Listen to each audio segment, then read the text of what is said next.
Now, so a bit of a strange video for my channel. I know it's going to be a non-Asphalt related thing, but yeah, Nintendo dropped a pretty big direct on us with the 35th anniversary of Mario, and Ziggy from my Asphalt club decided to come on and just have a chat with me, see if other people had kind of similar-ish ideas about some of the content that was raised and some of the games that they introduced and showed, and some of those cool-looking Nintendo toys that we all know and love. But yeah, there's a lot of stuff to kind of talk about.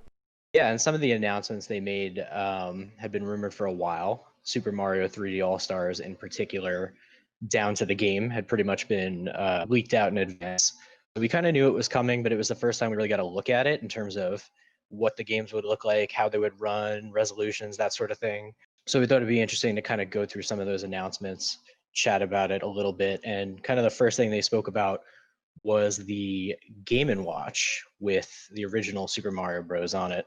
And now I'm not a big Game and Watch guy. I know some people collect a lot of the Game and Watches. I think that's kind of more in your yard there. So I'll let you kind of give your thoughts on that one. Yeah, I definitely like the look of that as a piece of nostalgia. It looks pretty awesome, and the shell of it being exactly one of the original Game and Watches. One of the other things I immediately thought about is the fact that that looks like a NES Mini hardware that's running inside that. That's not like an old LCD Game and Watch in the slightest. So I'm just thinking from like the homebrew community immediately. That thing's gonna have like all the NES games ever on it, and possibly Super Nintendo. But also, yeah, just as a piece of nostalgia hardware, that's gonna look awesome on any collector's shelf, I think. Yeah, it's pretty in line with what Nintendo has been doing the past couple years with the mini consoles, like the NES Mini, SNES Mini. So it will be pretty interesting to see can it be hacked? Like what kind of hardware is in it? What can you put on it? What can you do with it? Especially since it's like the first one of these that they've done a portable version of, and they haven't really done that in the past. We thought kind of that we might get the Game Boy Mini type deal at some point, but it looks like we're getting this first. But this kind of looks a bit nicer to me. Yeah, if this is the same system and a chip that the NES and the SNES Mini have used, like they're very low power consumptions. That should be perfect for like a portable device to use those. And definitely, if you want a Game Boy Mini, like that thing's got an A button, a B button, and a very nice looking cross D pad on it. Like, so I would be surprised if there's not potential there to get some Game Boy ROMs on that, if depending on if the homebrew scene kind of puts any kind of interest in that, and of course depending on how many of them that Nintendo actually make and ship out. In the past, obviously they've been pretty limited on the supplies of those mini consoles, especially like the more niche Game and Watch might not have as many created, and definitely I would say has a lot more collectors who are going to be chomping at the bit trying to get one. Yeah, it won't surprise me if this is kind of limited, especially since that was sort of the theme of the presentation is everything is kind of limited, which Oh kind of yeah. getting into the next thing that they talked about was Mario 35, which looks very interesting, a battle royale style Mario game, kind of in the vein of Tetris 99. Seems like they just kind of took that same idea and ran with it, but Mario. Um, and I want to get your thoughts on that, but I do want to mention the fact that it is very weird that it seems to be like a limited time deal where you can the game's going to be free if you have the Nintendo subscription, but only until March, and then I guess the game just kind of goes away, which is a little bit unusual. That's weird, but I'm thinking they might have an idea to start cycling those games, because like on this channel I have my Tetris 99 final day finishing it, and like that was completing 999 dailies. And the thing is, that game is amazing, but there just isn't tons of content there to play once you have it finished and you have all of the skins unlocked. Like it, then it's just a case of doing some achievements and things, going back over it and playing it again. But there's a very kind of finite amount of stuff you could do with Tetris 99 unless they wanted to add more content. And I mean, at the same time, they did add the big block DLC to Tetris 99. So they did like flesh that one out as a full game. I wonder if there's a possibility of the same happening to the Mario 35 if that becomes more popular. That it's just like it'll be Mario 35 for a while and then possibly Mario 99. Although from the amount of enemies you can send your opponents in that, that probably wouldn't be the best of ideas. Yeah, I mean, conceptually, it does seem pretty similar to like what you would get in versus Tetris kind of games where instead of throwing trash blocks at the other person's screen, you're throwing enemies at the other person's screen. So same kind of concept there. It could probably wear a little thin after a while. So maybe the idea is just to like not overexpose it and just let it kind of run its course for a little bit until it starts to wear thin and then take it away. But it is still a little bit weird. I mean, why take it down? People Yeah, enjoy it. I Just don't quite get that because it can't be too much of a strain on the servers. But again, though, like if you jump into Tetris 99 now, you get kind of like newer players to Tetris and people who are good at Tetris and then people who are good at Tetris 99. And if there is one of those present in the game, you're probably not going to have much a chance of winning a stage. And I'm thinking the same might happen if you're playing Mario 35 and you're kind of like, the first time you play it, that's going to be fine. But if somebody's figured out the T-spin equivalent of Mario 35 and he knows how to fill your screen with Hammer Bros, like you're just dead instantly and go like, oh, that's no fun. So maybe the idea is to like leave it for a certain period and then shuffle things around. Yeah, that makes sense. It'll be interesting to see if they come out with any expansions for it or if they just kind of drop it on the eShop, let people have fun with it for a little bit, and that's kind of it. But that was one of the things originally that people kind of had complaints about with the SNES and NES software on the Switch is the fact that you don't own any of the software titles that they gave. And like from the very start, Nintendo stated that they can remove games from those services without notice. And they haven't yet. So like there was a load of uproar at the start of, oh my god, I'm only going to own this game this week and I'll be missing it next week. But they still haven't removed a single NES or SNES game. They've just added to the collection all the time. Yeah, I mean, there's not a lot of reason to take them down. I can't imagine even with the third party stuff that the licenses for it are particularly expensive. So you kind of just leave it up there and One of the only games with a third party licensing that I'd say might be unusual is, say, on the Super Nintendo Entertainment games, they have Joe and Mac Returns, which is now also available as a standalone title.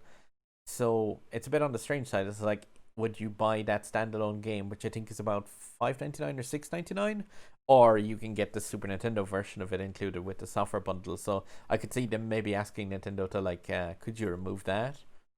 But otherwise, yeah, the rest of the stuff that's on there, I mean, there's no reason not to have Super Mario World, say, for example, as a part of those bundles.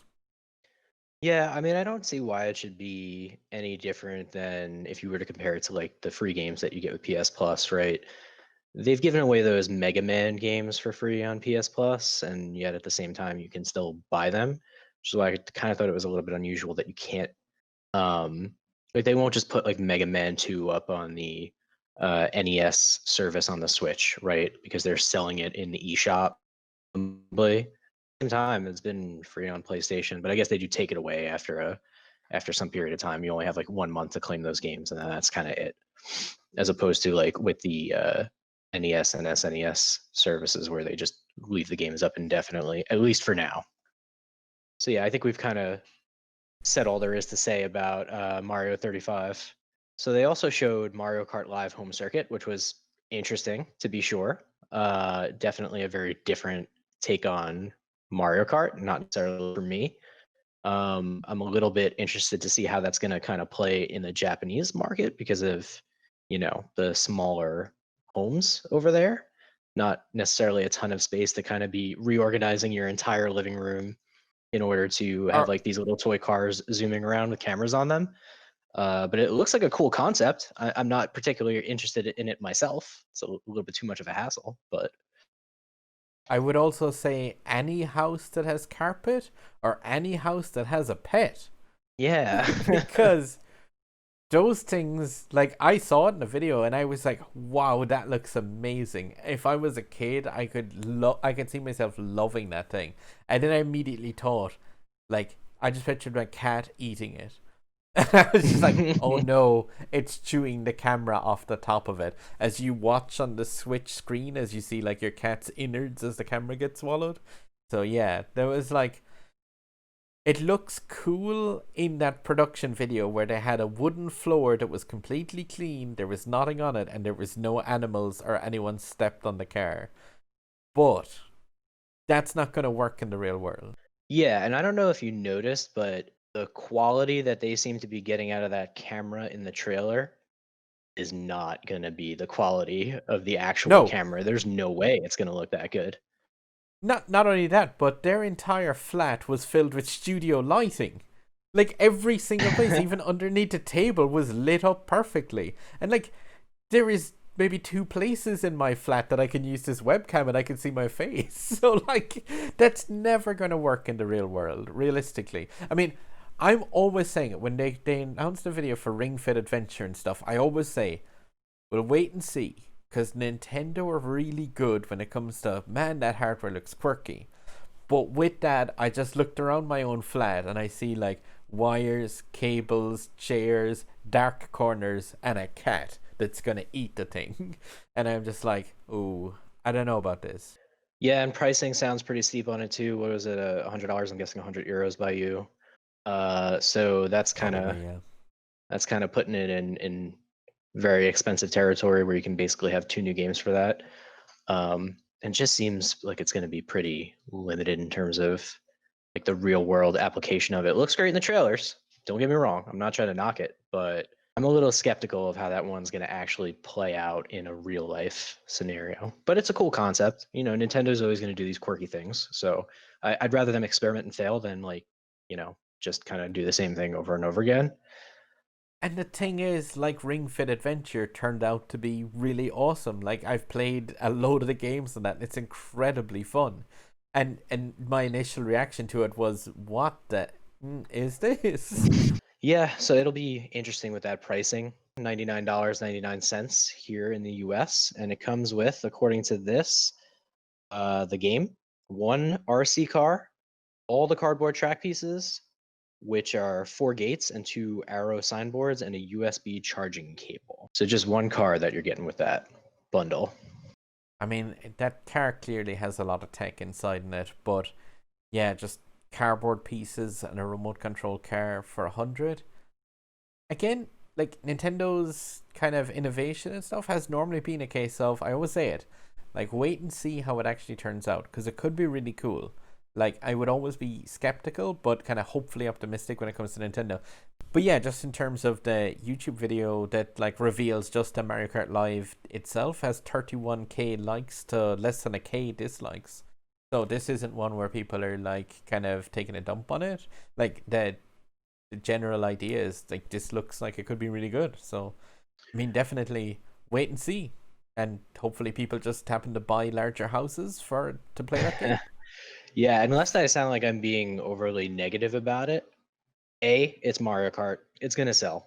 It's not gonna sell. I don't think it's gonna sell anywhere near as well as the actual main game, but it's gonna sell. It's Mario Kart. It looks really cool, but in a New York City apartment like mine, not gonna fly, and it's just It, more clutter that I kind of don't need right now. So I hope people enjoy it. It does look good, but not for me personally. it'll definitely be one that I'd say at Christmas time I could see it selling really well to like for parents and stuff who just want to get something for the kids that's a video game, but maybe something slightly extra as well on top of that. And it definitely has a cool, again, it's the same as a lot of these things, like with the Game and Watch. While it might not like appeal to gamers who've got, say, a small studio apartment, that Mario Kart car looked amazing with the camera and stuff on it. And sure, maybe not for 100, but if it gets reduced at a point, like I would consider just for that Mario Kart RC car with the cool camera on it. Like that did look like an awesome piece of kit. Okay, so moving away kind of from the weird, quirky Nintendo hardware stuff, talking more about the kind of the games and the main event. Um, First thing they did was they added Super Mario All Stars onto the SNES app on the Switch, which is great. For anyone who hasn't played that before, that's just Super Mario Bros., Super Mario Bros. Lost Levels, Super Mario Bros. 2, and Super Mario Bros. 3, but all redone, better graphics for the Super Nintendo, packaged into one complete bundle. And yeah, this is one that became available immediately after the actual event was over. So yeah, it was nice to be able to jump straight back in and go go and kick Bowser's behind again. And I may or may not have finished that pretty much immediately as soon as it became available. At least the first game, anyway. I'm still working my way through Mario 3, and I was maybe less a fan of Mario 2, but still. Like, that was an awesome collection to just go, like, and here you go, immediately at the end of the collection. Here's, like, 4 amazing Mario games. Yeah, it's nice to have a little appetizer to kind of hold us over until the main course comes along. Two now, which is great, because you could kind of work your way through these games in the meantime if you've never played them before. I actually did go into Super Mario Bros. 2, just because I haven't played it in a long time, just to kind of see, is it like as not good as I remember it? It's fine. It's not that terrible. You pick up a radish and you throw it at a guy, and but it is weird not being able to jump on their heads. I mean, that is like kind of strange for a not Mario killing, game. not Well, yeah, killing you them can when you jump on their heads. jump on their You heads. can jump on but, their heads too much. Yeah, that's part of the problem with that game is you jump on their heads and like, hey, what's going on? This thing didn't die. Now I live here on this thing's head. But Yeah. that game, I think if you know the history of that game, it didn't start out as the second Mario. It started out as a completely different game. Panic. Yeah. Indeed, because the original Mario 2 was deemed far too difficult for Western audiences, so we weren't Right. good enough for it. But that's the kind of thing with that collection as well. Sorry? No, I was just gonna say, but at least it is in this collection. You get lost levels in this collection, so it's there. If you've never played it, it's hard, which is great. It's very fun. But like that's the thing about it is the fact that it was originally Lost Levels was the Japanese version of Super Mario 2, and then we get it years and years later, but it is included in this. So for prosperity's sake, you kind of have like Mario 1, 2, and 3, and you just have the both like Japanese and the Western versions of 2 as well thrown in there. Yeah, I kind of just went through Mario 3 again on the NES app, so it wasn't too big of a priority for me to jump back into it. But I like both versions of the game. I know some people don't like the All Stars version. They feel it's not kind of like the pure experience of playing it like you would on an NES. For me, I like both versions. While it's true, I have to say the on a modern television, the remaster does look a lot better because of the fact that it doesn't have that NES loading seam down the right hand side, which all of those NES games, even inside that app, are all kind of plagued with a small bit. Yeah. So I find that quite distracting, especially if you play on a larger, more modern screen. Whereas with the Super Nintendo games, those don't have any kind of jarring loading seams and stuff like that. Mm-hmm. So, yeah, that's true. That's a good point. Remake or original, maybe a discussion for another day. We could do that. We can kind of compare and contrast there. But yeah, I've kind of played through those games so many times at this point that I'm not super super excited for that, but it's cool to have it there. So All Stars, a nice treat to have on there. If maybe not super exciting for me, but it is kind of a snack before the main meal, which is Super Mario 3D All Stars, which has been rumored all over the internet for a while. We all kind of knew it was coming, just kind of waiting on final details of what was going to be in the package. The rumor had been Mario 64, Super Mario Sunshine, Super Mario Galaxy. Those are the 3 games that were rumored to be in. Those are the 3 games we're getting. I'm a little disappointed that Galaxy 2 is not in, but maybe they're going to do something with that one later. At the same time, though, 3 games for $60, basically $20 a piece. Not bad. I'll take it. They are doing some strange things with this collection in terms of how they're distributing it as well, which is kind of like a running theme here. So what was your thoughts on it, considering this is kind of the first time we got to look at the gameplay, graphics, resolution? We know that they're going to be running with better performance than the original versions, so hopefully 60 frames per second for Mario 64. I don't know if they actually clarified on that, but that would be nice. There's definitely pros and there's cons about this one. Like, you say the fact that it's €60 for 3 games, but it's not €60 for just any three games. It's like Mario Galaxy, Mario Sunshine, and Mario 64. Three, in my opinion, of the best of 3D platforming just ever. Like they literally are just not even like the Mario All Stars. They are like 3D's platforming All Stars, in my opinion. Those games, like especially Mario 64, is something that I finish pretty much on a yearly basis, and like easily one of my favorite games. That said, there is some kind of things that I'm a bit negative about straight away, and that is the fact that, say, like Mario 64, I was expecting more of a bit of touching up there, whereas it didn't quite get anything outside of like higher resolution and the widescreen. But at the same time, it looks very, very, very much still like the original N64 game.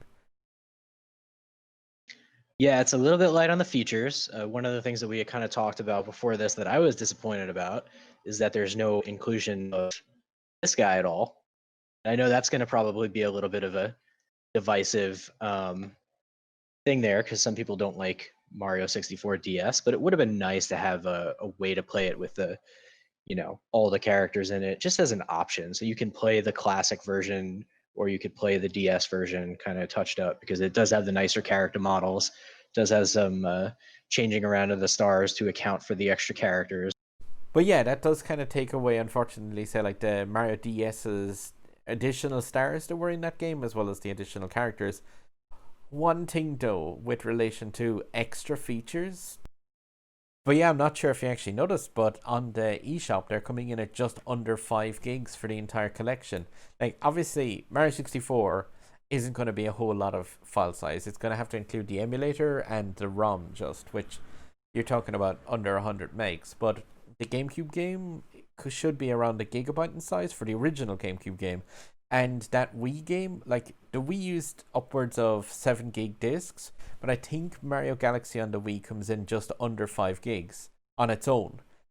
So my issue there is the fact that like the originals were larger than the size that this remastered collection are. Now, I know that there might obviously be compression at play here, but like that doesn't leave a whole lot of space to move around for like increased quality of audio, definitely not for increased HD textures and stuff. So I think they're either going to be using texture filtering on the original assets from the game, which might explain some of why Mario 64 looks so weak, because the original textures for that are going to be tiny. But yeah, it's really worrying in terms of, like, say, Mario 64 is going to get hurt with that the worst. Mario Sunshine and Mario Galaxy's textures are incredible to begin with, but still, they're not 1080p. They're not, like, yeah, neither of those systems were HD. So you're talking about sub 720p textures. Yeah, and I think there's kind of two schools of thought on this. One is, do you want to keep the game as close as it was to its original presentation while touching it up for kind of modern standards, which is what Nintendo has sort of done with their classic consoles with the NES and SNES. It's really just kind of outputting at 720p, but it's not like there's anything being done to the image. It's really changing it in a drastic way. Or do you want it to be more of a full-on remake kind of, which is probably outside of the scope of what they're trying to do here, and you'd probably be paying $60 for just one of these games instead of all three.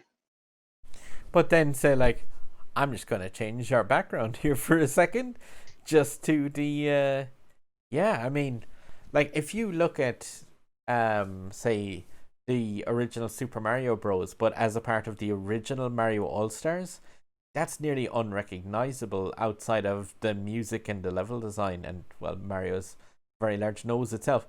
But like, it's clearly the original Super Mario Bros, but there's a ton of work. Like, all the assets have been redrawn. The entire game has been like given, like, it doesn't look out of place on the Super Nintendo in the slightest in comparison to, like, that obviously came from the NES. But like, that Mario 64 as part of this new Mario All Stars looks exactly like the N64 game. It doesn't look like it's a Switch game. Yeah, and we've kind of seen, although it wasn't Nintendo themselves who did it, it was Grezzo, I believe the name. But we've seen Nintendo go back and take Nintendo 64 games and make them look much better, as they did with Ocarina of Time and Majora's Mask on the 3DS. Those games look fantastic compared to the original. I don't know if you've tried to fire those Light Up games up on a. Wars. Yeah, I don't know if you've tried to fire those games up on an N64 on a modern HD television, but it's not pretty. But they look Yeah, this. fantastic on the 3DS. Yeah, they look brilliant, and like it's the same with Lilac Wars. I mean, Lilac Wars on the 3DS in comparison to the version that was on the N64, like it's just smooth as butter frame rate. The textures on all the air wings and everything, just the entire game just looks incredible. And yeah, it's all in 3D, and like that's again a case of like the game is the exact same game, but it's presented like that's Lilac Wars, but it's Lilac Wars as you would imagine on the 3DS. Like it in no way looks like an N64 game.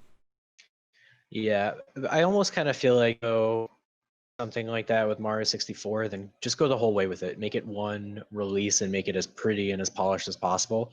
Just fully remake it from the ground up and put all your resources there, as opposed to, trying to do an okay job here with 3 games. I'd rather them just kind of focus on one at a time and fully remake them.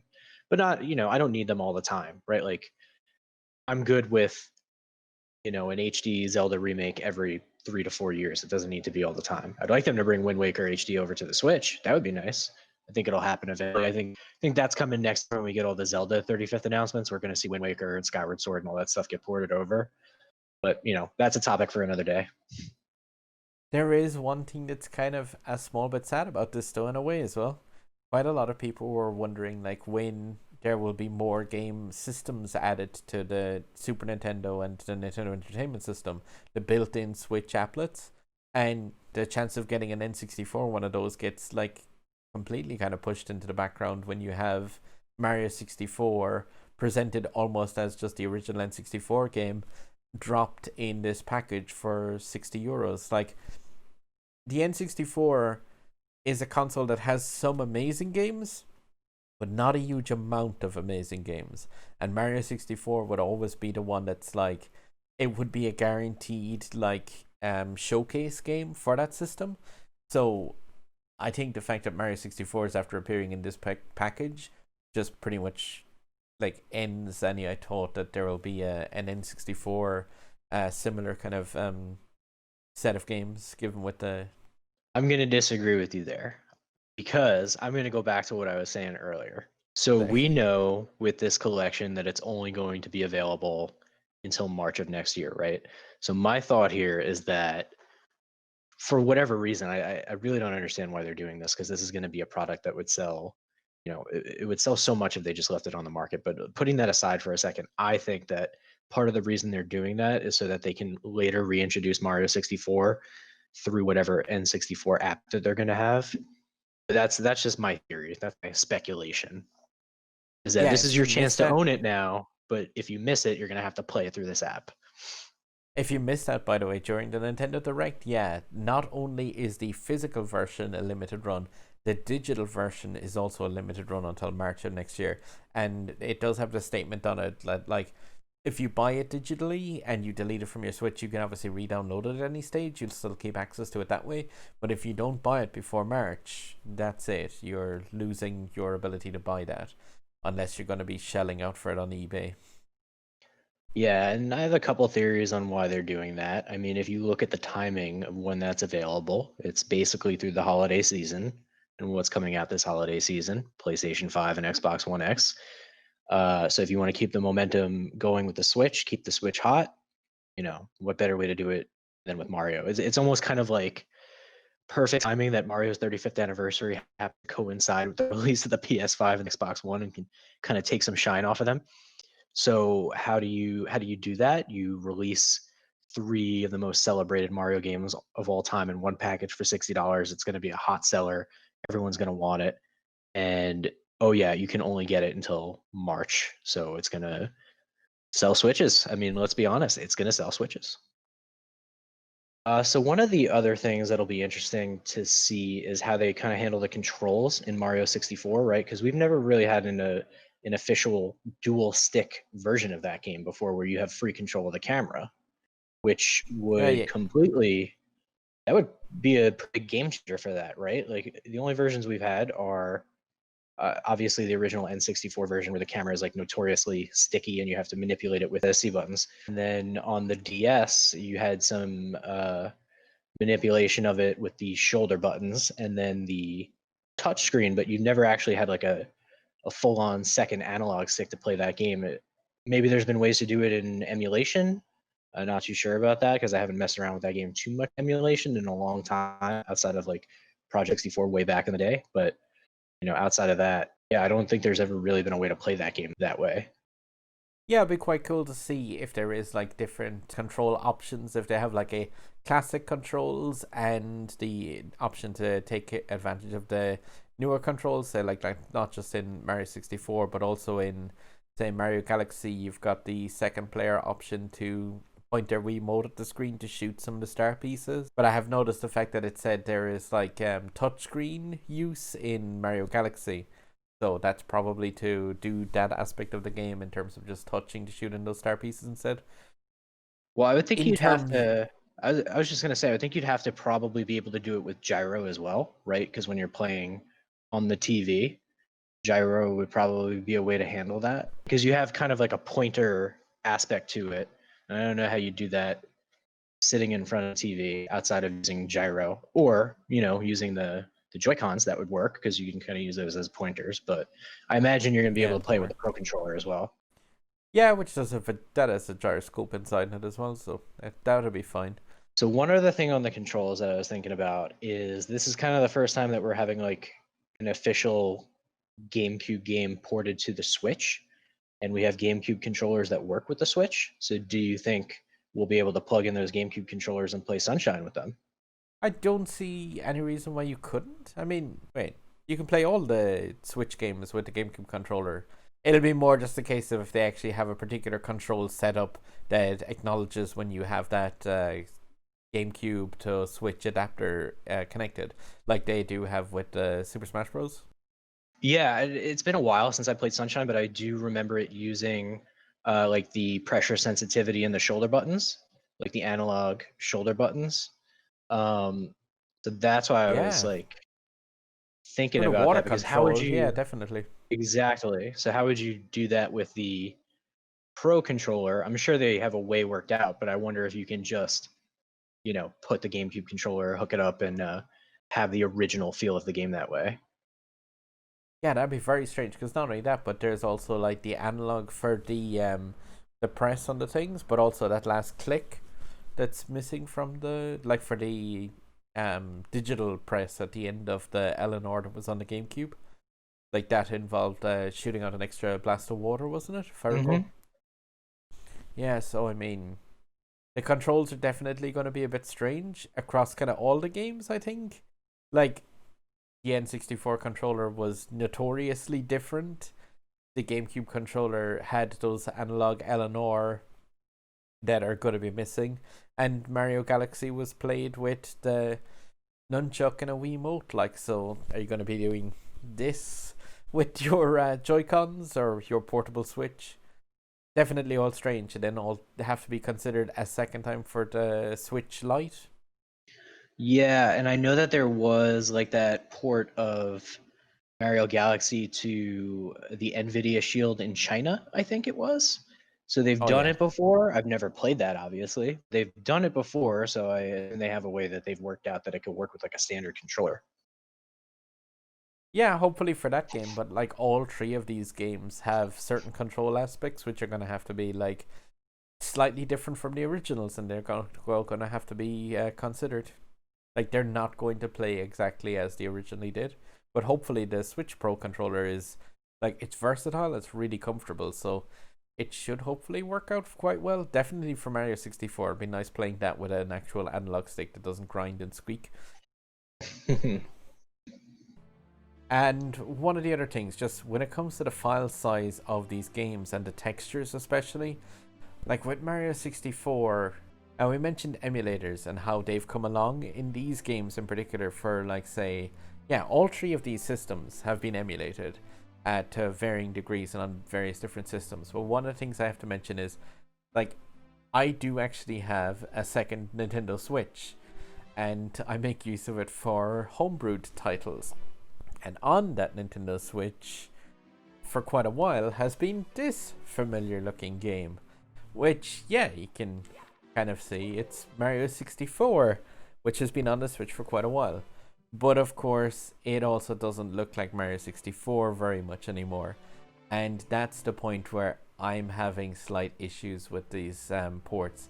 Is the fact that, like, you can get a version of Mario 64 with HD textures in 60 FPS on the Switch right now, which looks a whole lot nicer than what they're kind of offering, which is a real shame because of the fact that, like, the homebrew stuff shouldn't really be better than what Nintendo were offering here.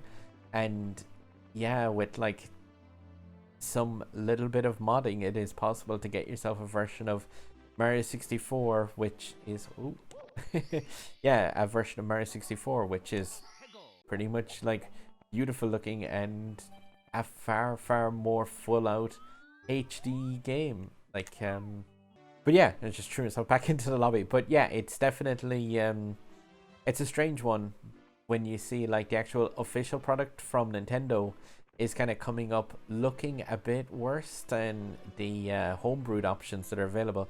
And obviously they're keeping to the original look of the game and stuff. But this is one where it's like, if people are thinking that, oh, maybe Mario 64 couldn't have been worked on the Switch. Yeah, like I said, this is Mario 64 that's currently available in a homebrew setting that is running on the Switch, and yeah, it's a whole lot kind of nicer than that version that they've included in this package. Kind of weirdly, I mean, I've been playing through it quite a bit, and yeah, it works beautifully, but at the same time, it is just a case of, like, you obviously want to get the originals, which that's what they're offering inside in that package. But at the same time, paying €60 for something that's going to look worse than, you know, this. It's really kind of a tough ask, kind of, I think, to players. Yeah, and people had similar complaints a few months back with Xenoblade Chronicles when that came out, the definitive edition on Switch, and it's running, 720p resolution at max, and it can dip below that. And people have been emulating it on the PC for a while now using Dolphin, running at a 1080p, 60 frames per second. Not perfect, obviously. There are glitches and crashes that need to be worked around, but you can play a much better looking version of the game, sort of, because they did redo character models. And there's a lot of quality of life improvements in the Switch version that are just, for me personally, a huge improvement over the original game. Yeah, I wouldn't trade the quality of life improvements personally for the better graphics, just because to me they make it a much smoother overall experience playing that game, especially with a lot of the quest tracking features that they put into it that just weren't in the first one, where you'd have to, if there's a quest that's like kill 3 of this monster, you have to just kind of hope you bump into it out in the huge map instead of having a marker over it. Yeah, that's fair when it comes to like playing the original game and then playing like the original game upgraded into HD in 1080p, or then playing this remaster. But what it looks like they're presenting with the Super Mario 3D All Stars is the original game as it was on the N64 with no addition. But yeah, I'm not talking about something being played on a like PC emulator. Like, yeah, that's, straight out of the dock. There's your Mario 64 HD currently running on like Switch hardware. This isn't like PC hardware and emulation that's at play there. That is just that game on a modified Switch. So yeah, definitely a couple strange things with this collection. Overall, I'm happy with it, and I've already got it pre-ordered. There's no way I'm gonna miss it because it's of course the exact same, because like these are 3 of the best games ever. It's just a case of this collection has like gone 90% of the way, and it just seems to be kind of stumbling a little bit in certain areas, like the missing games and missing touch-ups where they could have been really easy to do. I mean, I just put it like this: Mario 64 is such a rough looking game, it wouldn't be difficult to make that look nicer. No, it could. There's a lot they could do to touch it up, basically. Yeah, But yeah, and I mean, it's not a whole lot of work to chisel down some of those polygons around his head, like, and the Switch has got the power for it clearly, as you see with like the homebrewed version there. Yeah, but who knows? Maybe that's part of the reason why they're kind of giving treatment here and sticking them back in the vault after March. Maybe they're going to do something more grand with Mario 64 somewhere down the line. But, remains to be seen. For now, it's nice to have it in a situation where it's easily playable again without having to, bust out your Wii or your DS or whatever, your N64. Yeah, I mean, like these games, if you wanted to try to get them now, like Mario Galaxy, Mario Sunshine, and Mario 64, like there's been a resurgence of the game's popularity, especially GameCube stuff's price has gone way, way up. So if you wanted to technically get those discs and stuff and play or the cartridges and play your original versions, unless you're some nerd who's got copies of them just hanging around the place, yeah, it's not going to be all that possible to do so quite as easily. So I mean, here obviously Nintendo are going with the fact of, yeah, here you go, it's 60 quid and you can play away, and it's great. It's got some really good pros to it, but they do just have a couple of cons that I really, really hope don't kind of muddy the experience. So yeah, the final game that they showed off then was Super Mario 3D World, the Wii U's 3D Mario game, and yeah, that's coming out next year, and it's coming out as a standalone title, complete with that additional DLC of Bowser's Fury, which does look pretty cool.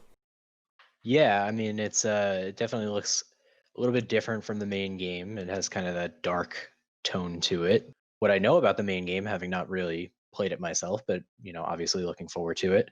I think the main game is more kind of like stage based, like 3D Land, which we both played. So looking at the Bowser's Fury piece, it did kind of look like it had its own hub world, but a little bit hard to tell if that was just a level.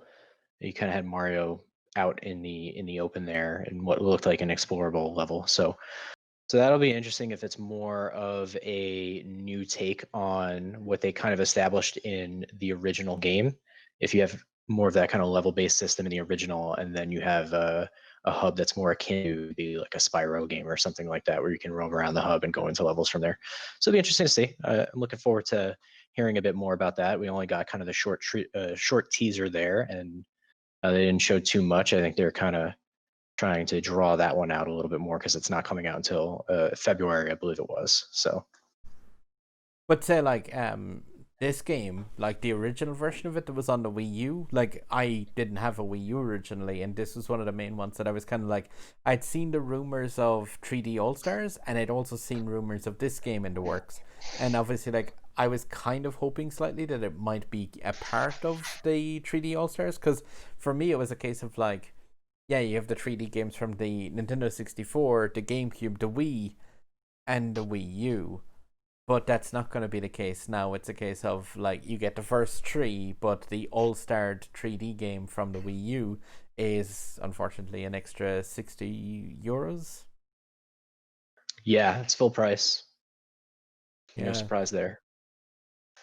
Well, yeah, I know it's going to be full price, but at the same time, it's not just full price. It's like if you were thinking of the Mario 3D All Stars, you do have like the N64, like I said, the GameCube, the Wii, and the Wii U, but they've gone with not including that as a portion of the package, but which is basically doubled the price by making it into two separate games.